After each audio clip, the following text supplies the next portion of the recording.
Hey, Collateral Cinema listeners, Chazzle Dazzle here from the Trial by Air Variety Show podcast. Just taking a few seconds to invite you guys over to what we do. Much like Collateral Cinema, we are a grassroots podcast. We invite bands from all over the world to come in and we dig deep into their souls and find really cool stories to tell you, and there's tons of music every week, so subscribe to us wherever you subscribe to your podcast. We look forward to having you. On tonight's Director's Cut, we once again dive into another horror movie franchise as we take on the Nightmare on Elm Street franchise. So whatever you do, don't go to sleep. The show starts right now.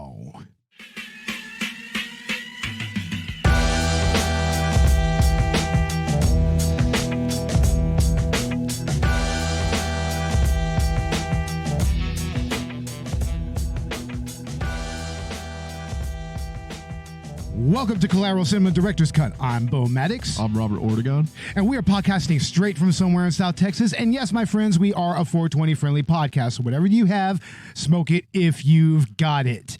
And we are back with Director's Cut finally. We are so sorry for the recent delay in episodes. I guess we've just kind of got a little too into our own bullshit, you could say, in our personal lives, but, you know, it's whatever. So here we are. We're back in action, and we're ready to bring some more awesome movie content. Right, Robert? Definitely. Definitely. And, Robert, what are we talking about tonight? The Nightmare on Elm Street franchise. Oh, at least all 4 films. The first 4 films, Yeah. we should say. At least the first half. We'll make it a 2-parter. And, Robert, what does this series mean to you? Everything.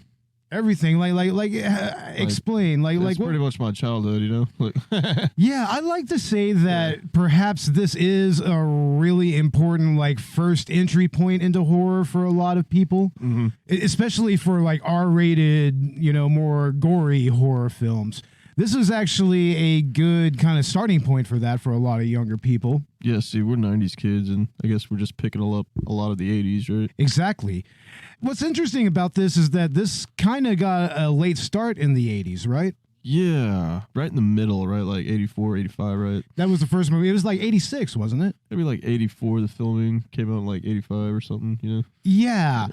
And it kind of went on into the 90s, but I mean, for some reason, I see this as more of a 90s franchise than an 80s franchise, right? Yeah. I mean, late 80s, early 90s franchise. Yeah. And this series, it kind of laid the groundwork for some of Wes Craven's work that would be to come, namely the all-time great horror satire Scream. Screams. Yeah. I mean, I'd like to think that New Nightmare, which we'll get into in our second part, this is going to be part 1 of our Nightmare on Elm Street deep dive, by the way. And I mean, New Nightmare, it kind of has a little bit of that Scream feel to it, you know, that real meta take on the horror franchise. Yeah, the new remake was a lot like the first 2 movies, just more darker, but, you know, it wasn't really funny, you know? Yeah, but, I mean, you kind of see where, you know, what would become Scream was kind of being worked out throughout the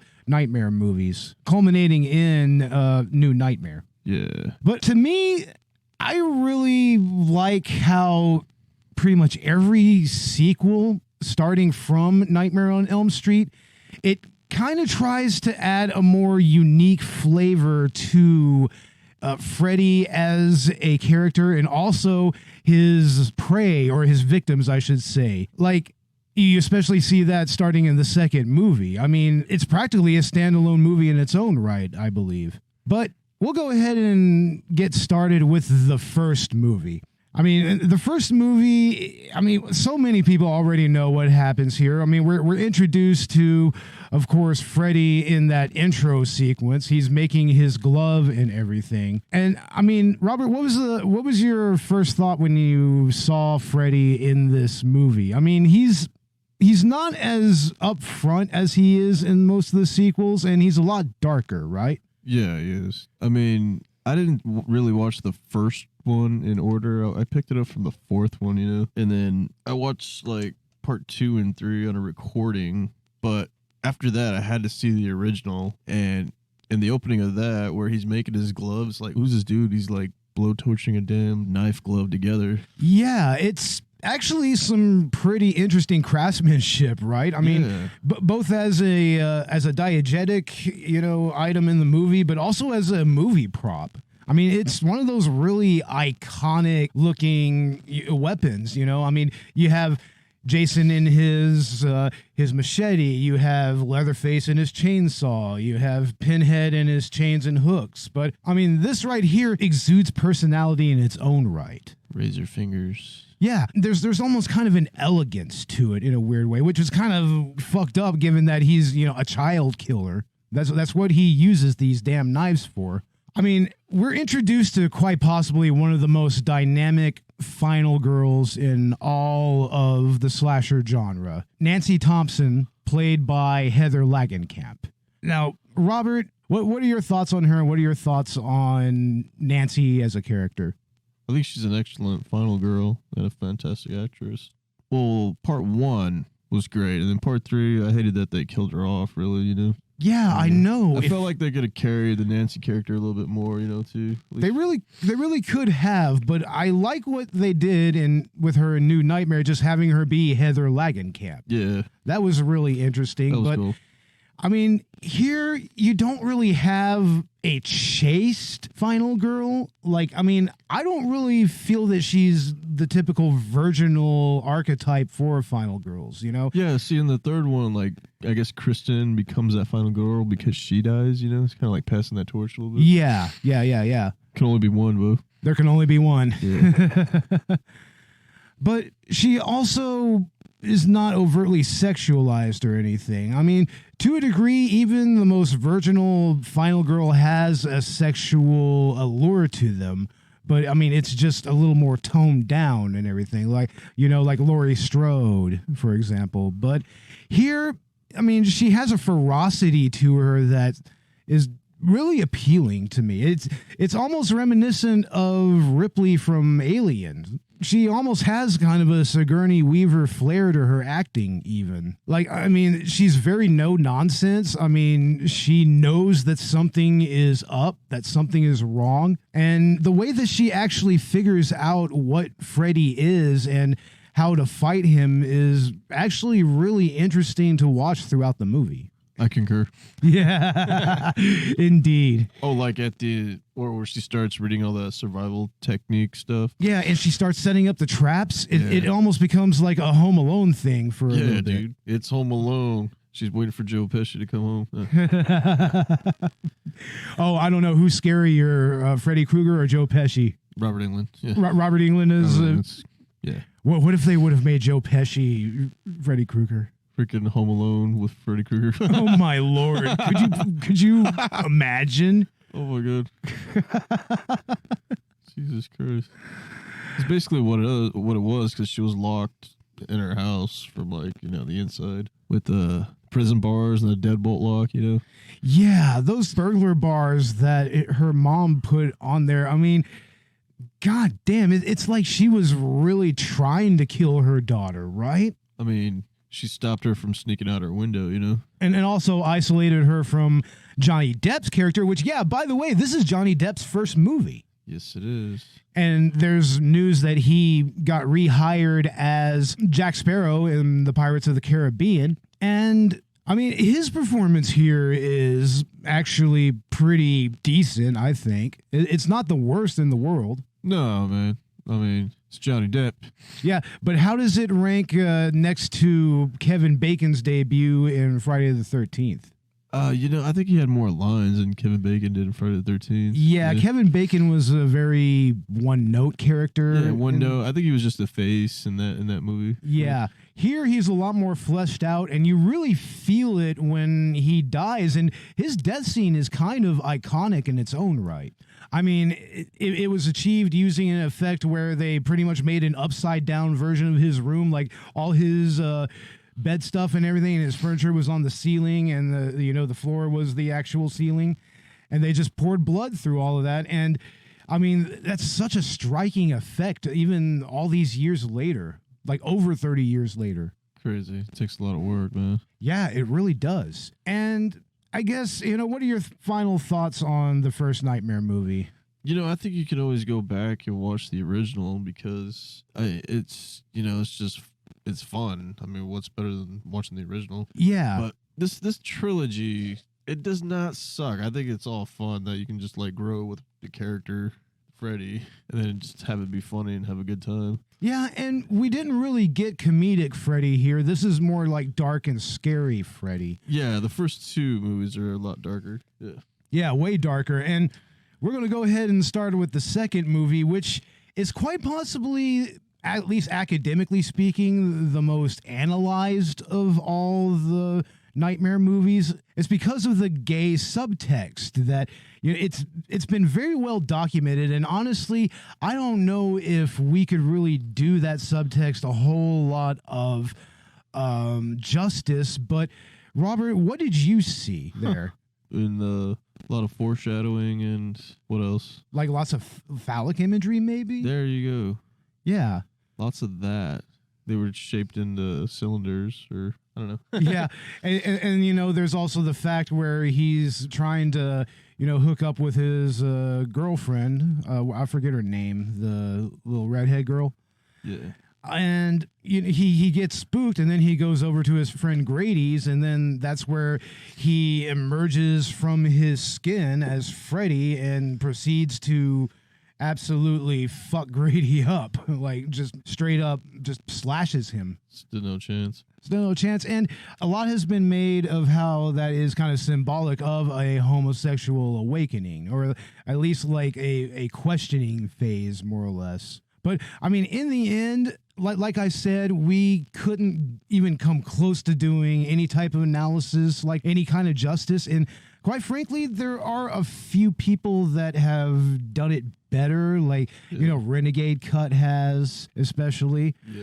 And also, I mean, Cinema Snob has an episode on it. I think... watch that one. It's hilarious. It is hilarious. And there's a lot of other analysis on YouTube if you really want to check it out and you really want to get a little deeper. And I think that even some of our podcast friends have probably done episodes on it.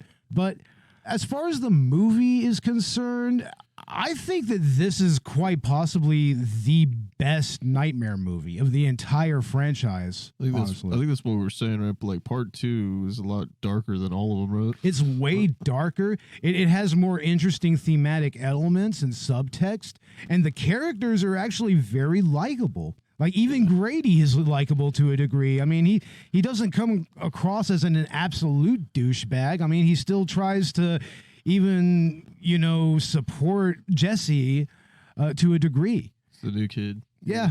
And, they even bond a little bit over their getting in trouble by Coach Snyder and having to do push-ups a little bit, He's like, he just gets off. He likes pretty boys like us or something. Oh, man. Schneider is a messed up character in his own right. So, I mean, I kind of have to question the whole, meeting up with an underage student at a leather bar and then taking them back to the school and what's that all about? telling him to get into the shower. It's like, and he's still wearing his leather getup. I mean, no homophobia here or anything. I mean, if you're into leather stuff, that you do you. But I mean, there is kind of a questionable dynamic there, I'm saying, with the older man and the younger student. And you just know that if, this was a younger girl or whatever, or an older woman in that role, I mean, this would have an entirely different approach to it, or a response to it. But I mean, the characters are actually really likable. I mean, I like his girlfriend. I still can't recall the character's name. It wasn't Kate or anything, was it? Jesus, I forgot. Yeah, I totally forgot who she is. I'm so sorry about that. But I mean, she's very likable. She really, you really believe that she loves Jesse. And I mean, Freddy, my God, he's way darker here than he was in the first movie. Yeah. I mean, you could tell with that one dream sequence where he just like peels the back of his scalp, or he peels the sack back of his head and then just reveals his brain, and then Jesse wakes up, dude. Yeah, no kidding. And that whole effect where he comes out of Jesse's body is very well done, I think. That's like for its time. That's a cool little trick effect, dude. That's cool. Yeah. I mean, honestly, I think that a lot of the special effects throughout the sequels, they kind of got a little better over time. And this is where it really started to get really good. I mean, and it even has an interesting opening sequence. The whole thing where Jesse is with those two girls and they're in the school bus and then they go off-road and everything. I think some of that was model effect too. Right? Oh, yeah, and it's pretty good-looking model effects for its time and for its budget. It looked good. It really did. And then, the desert scene reminded me of the Hills of Eyes, dude. Yeah, it does kind of have that Hills Have Eyes feel to it, right? Yeah, I mean, what do you think of the actual kills in this movie? The kills? Huh. See, when do we start to see our first kill? I think technically the first kill was Schneider, right? Yeah, it has to be. Yeah, it was Coach Schneider. That was the first kill. And that was a very theatrical nightmare kill in its own right. Yeah, I think he was supposed to go into like his sister's room, but she was like singing like one of the little kids. Right? Oh, yeah, that's a creepy scene right there where he's lording over his sister while she's asleep. Yeah. He just tells her to go back to sleep, and he has Freddy's glove on. And that brings me to another interesting angle about this, is that technically it's kind of a possession movie, right? Yeah, he pretty much... Jesse is like a vessel for Freddy Krueger. Yeah.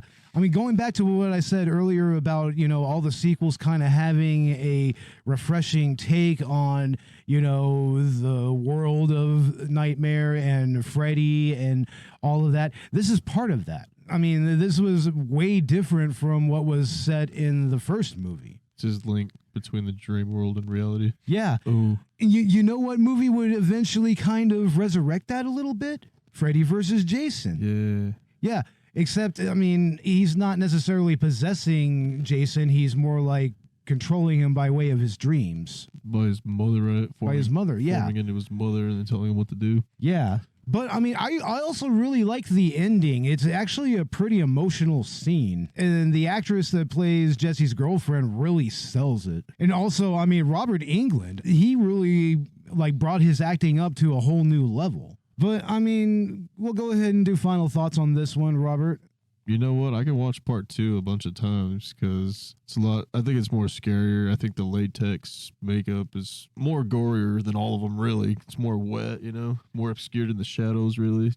I think they did a good job on it, Yeah, and I really like how they presented the dream sequences here as well. There's a lot of them, right? There's a lot of them, and you can kind of tell that they really did a lot more with a lot less here. And also, I mean, the pool scene is actually pretty badass. The pool massacre scene, goddamn. Yeah, that's a great scene. That's an amazing scene. I mean, there's so much at stake, and, especially with Jesse and his girlfriend having that confrontation, which is absolutely chilling. Oh, when his tongue comes out, yeah. Oh, yeah, that all of that is chilling. And I mean, I think that, like I said, this is one of the best, if not the best of the franchise.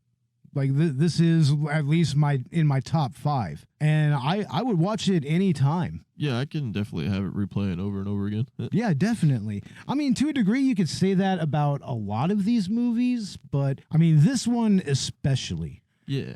And now to part 3. Part 3, which I'm sure it was probably an entry point for this series for a lot of people. The Dream Warriors. The Dream Warriors. Yeah, a lot of people will probably remember this one the most because it kind of has a really great deal of personality to it. And that personality is very much driven by the characters that end up being the Dream Warriors, which they're all patients in this one mental institution. Yeah, they're the last of the Elm Street They're kids. the last of the Elm Street kids, and they've been locked up because, I mean, let's face it, they've been through a lot. And that's Weston Hills, right? At Weston Hills. And you see Weston Hills and Freddy vs. Jason, right? Yeah. And it also reintroduces Nancy Thompson, Heather Langenkamp playing once again, and it kind of brings her story arc full circle. And it also brings back the legendary John Saxon. Saxton. Yeah, you had to get John Saxon. May he rest in peace. Yes. I mean, he was awesome in the first movie, but here he really shines. He shines, like, brilliantly. It's because he's a real actor. Oh, yeah. He was always a really great actor. I mean, going all the way back to Enter the Dragon. Into the Dragon. He was also in quite possibly one of the greatest Mystery Science Theater episodes of all time, Mitchell, with the man himself, Joe Don motherfucking Baker. Joe Don Baker. Joe Don goddamn Baker. That's right. Don't anyone ever forget that. But yeah, John Saxon was amazing in this movie. And so was Heather Langenkamp. I mean, she actually brought a really good emotional performance for Nancy. And you could also tell that she's wizened up. She's grown up. She's got a job. But, I mean, it doesn't really explain much about the ending from the first movie, though. Yeah, I'm confused at that. Yeah, that's still very confusing. And I love me some symbolic dream sequences like that. But I would say that part 2 had a way better ending than this. And that still had kind of a sequel bait to it. Yeah, part 1, I think the ending was just like, they just left it open for a cliffhanger too, right? Yeah, they kind of left it open for a sequel thing. Although I also think that it could have worked as a standalone movie. But I think that you could say the same thing for this movie, Dream Warriors, which coincidentally we actually have playing in the background. And the kill scenes here are quite possibly some of the best of the franchise, I think. Didn't they say that this movie was supposed to be the last one, too? It was. Yeah, it was kind of a Friday the 13th thing, you know, like the final Friday. Yeah, the final chapter. The final chapter. Was supposed to be the final night. Yeah. The final chapter. And this right here was supposed to pretty much put the, you know, nail in Freddy's coffin, more or less. But, I mean, this had, you know, the puppet kill.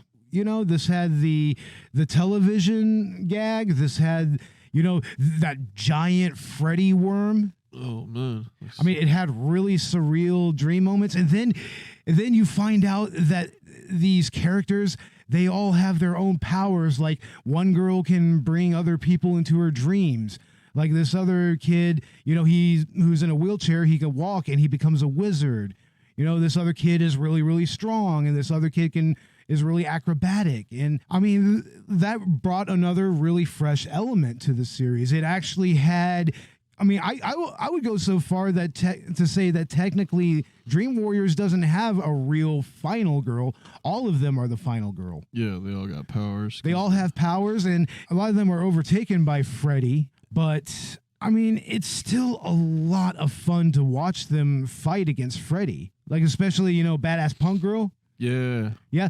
But also, it still addresses the root causes of why they were there. Like, you know, she's stuck with heroin needles. And it's unfortunate, but, you know, in a way, it kind of shows how she kind of overcame her addictions in many ways. It's kind of like they all need to be on suicide watch or something. Because, you know, something might happen.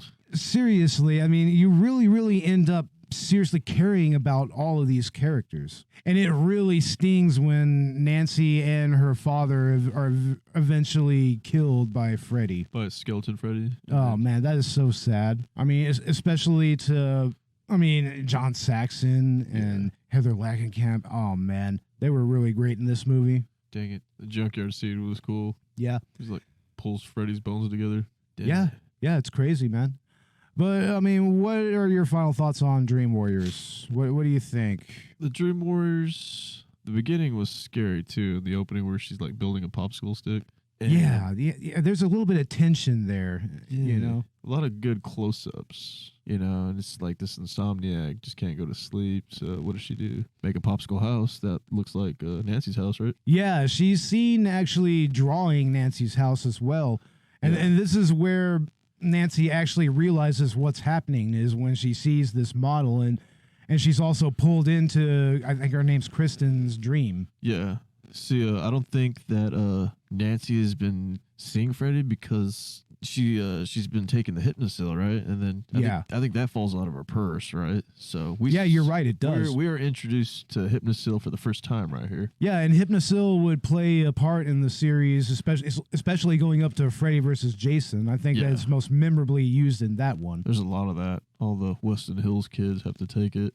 Yeah, it's kind of interesting in Freddy versus Jason that they went back to Weston Hills and everything. Yeah, just to go get the Hypnocil so they can take that and not dream. Yeah. And still have to deal with Jason, right? Yeah. But, I mean, it's actually just as well that these kids didn't take Hypnocil because, you know, I mean, they wouldn't have figured out that they had powers like they did and that they could actually fight against Jason. And that's what makes it a much more dynamic horror movie, I think. And yeah, you start to kind of see that gap bridging between, you know, scary Freddy versus comedic Freddy. I mean, but this movie actually has a little bit of a balance. The next movie maybe goes a little more towards the comedic side, but it's also a decent continuation of the Dream Warriors saga. And of course, that's Nightmare 4, the Dream Master. The Master. Yeah, and here we have, who is it? It's Kristen, the strong kid, and... Kincaid and Joey. Yeah. So the last three of the Elm Street kids. Last three of the Elm Street kids. And Kristen has a boyfriend, right? Yeah. Yeah, he has kind of that dorky guy. Fred Prinze Jr. Yeah, but... Freddie Prinze Jr. Oh, my Lord. I'm kidding. And then we're also introduced to Alice, who honestly I think is a really cool character. I think Alice is actually really cool, and she ends up being the final girl in this movie, and she takes a turn up in badass level, right? Oh yeah, I think she inherits all their powers at the end of the movie. Yeah. What is it? She gets their powers and he gets their souls or something, dude. Yeah, it's something to that effect. And it leads to this awesome final battle, I believe, which I don't think is the best in the franchise, but it's definitely a lot of fun to watch because Alice is there and she is pissed. She is ready to just take Freddy down. Because he took all her friends. Yeah, he took all her friends. And her brother. Oh, yeah, her brother is the martial artist, and his death scene, we'll go ahead and get to the death scenes here, which are also memorable in their own right. Like, his death scene is pretty much him fighting against an invisible fighter. And he's pretty much in, like, an Asian-looking dojo, more or less. And it's sad, but, I mean, it also still kind of continues the whole Dream Warrior thing of people being able to fight back in their dreams against Freddy. I mean, in many ways, almost becoming his equal. Exactly. Like there's kind of an equalizing force there. And I also have to say something about the cockroach death, that the girl who is turned into a cockroach. Oh, the Roach Motel death. The Roach Motel. Man, the effects on that were actually really brutal. I mean, just seeing her actually transform into this giant roach and then she's just squished by Freddy. Like he squished a Hot Pocket? Yeah, like he squished a Hot Pocket, exactly. Oh, a bunch of guts falling out. But, I mean, the effects on that are very well done. I mean, it's a really great animatronic, and, I mean, it's also really nostalgic, man. I really love old school, you know, scaredy cats done by Thought Slime on YouTube. He would call them wet puppets. Wet puppets? Yeah. It's like, this is some of the best wet puppets of the 90s. I mean, that roach, I mean, it is grody, man, especially when she went face first into the goo and then she comes up as the full-on roach. Oh, this is like something out of Independence Day. No, Men in Black, the first one. Yeah, it was like Men in Black, exactly. Damn, bro. Or almost like a Twilight Zone thing. Yeah. Very Kafka-esque, also. I mean, you gotta say Kafka-esque, right? Kafka-esque. But yeah, I mean, the kills in this were really, really impressive. And, I mean, the characters, a lot of them hit the same notes, you know. But, I mean, I don't really think that there were as many standouts here other than maybe Alice, to be truthful. Yeah, what's cool is she inherits her brother's karate. And then Kristen has karate too, right? Yeah, but she also has acrobatic skills as well. So that's like double the power. Yeah. She's actually like pretty much a full-fledged wire fu style martial artist by the end of the movie. Crazy. And what do you think of Freddy's performance here? This is where we start seeing the more comedic Freddy. Yeah, like learning is fun with Freddy. Oh my lord. All in blood or on the chalkboard, dude.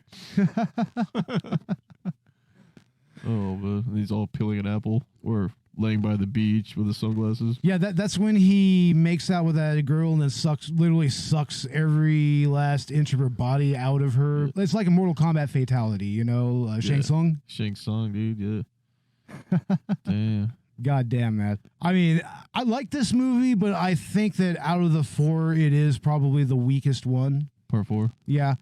It's probably, and I don't know if it's the weakest of the franchise, but it's definitely kind of there to me. What are your final thoughts on this movie? I don't think it's too bad. I mean, I thought it was hilarious in the opening scene where, like, the dog, or when Freddy like pulls himself together, the dog just like pees on him, dude. Oh yeah. He starts coming back, like reanimating himself together.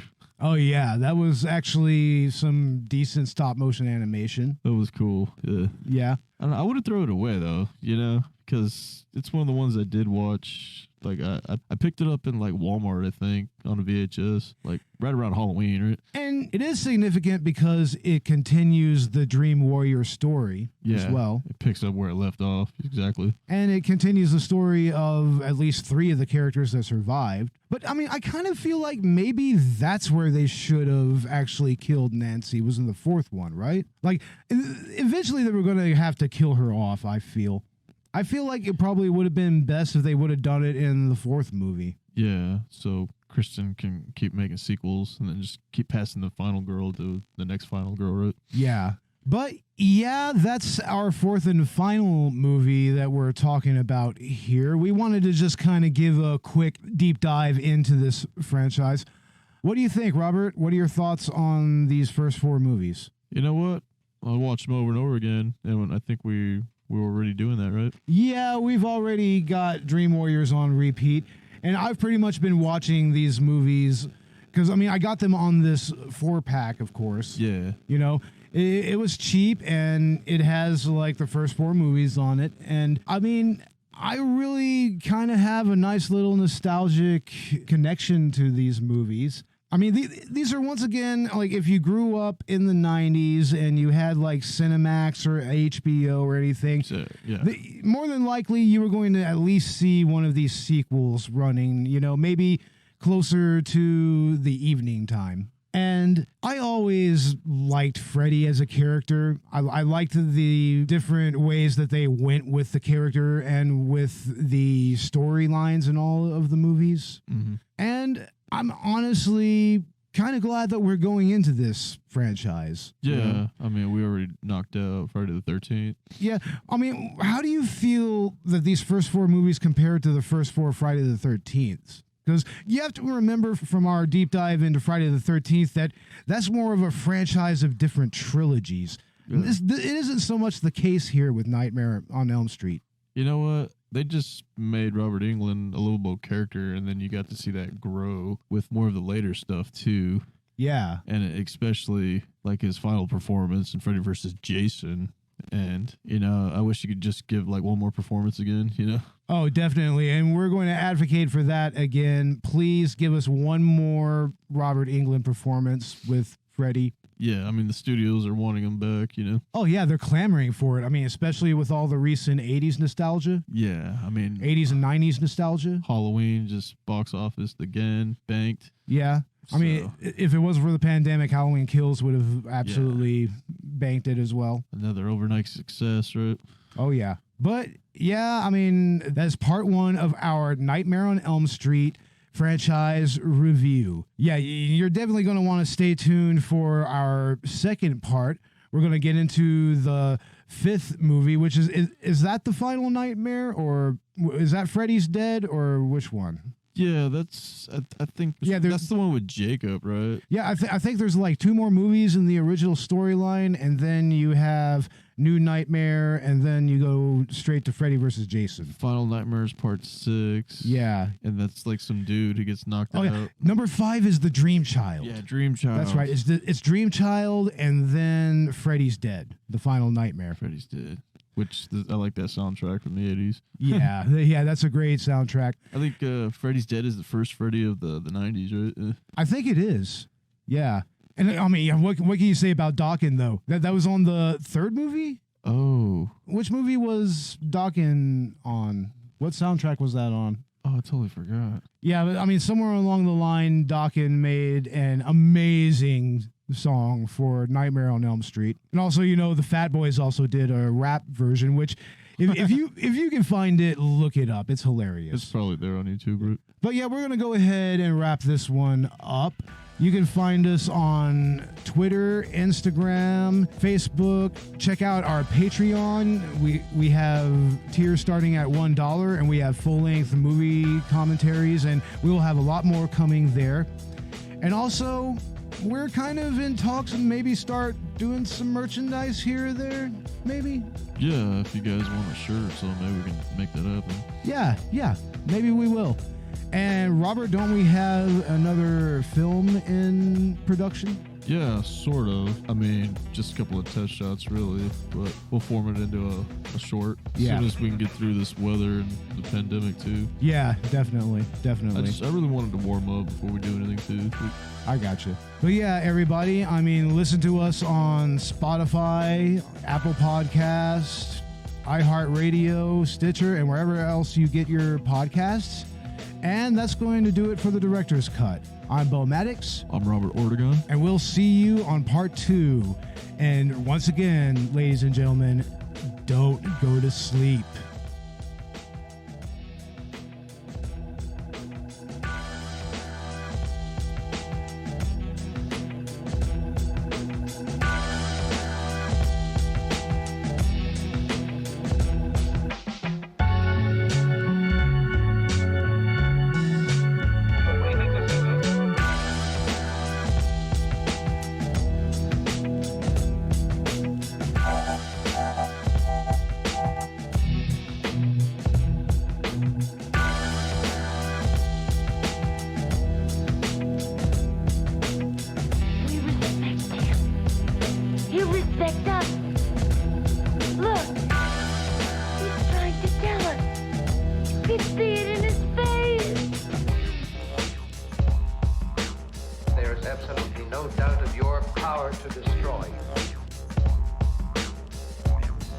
You're a very, very sick man.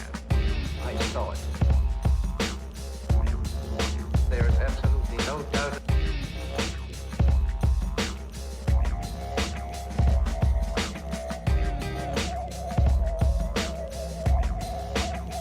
What do you think this is? I saw it. I saw it. There is absolutely no doubt.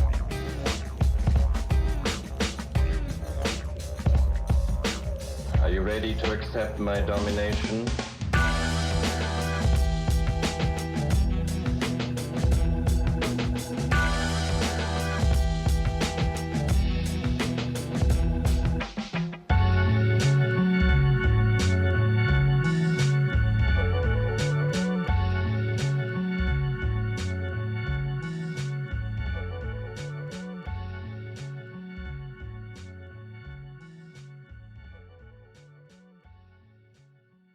Collateral Cinema is a Collateral Media podcast. All music and movie clips are owned by their respective creators and are used for educational purposes only. Please don't sue us. We're poor.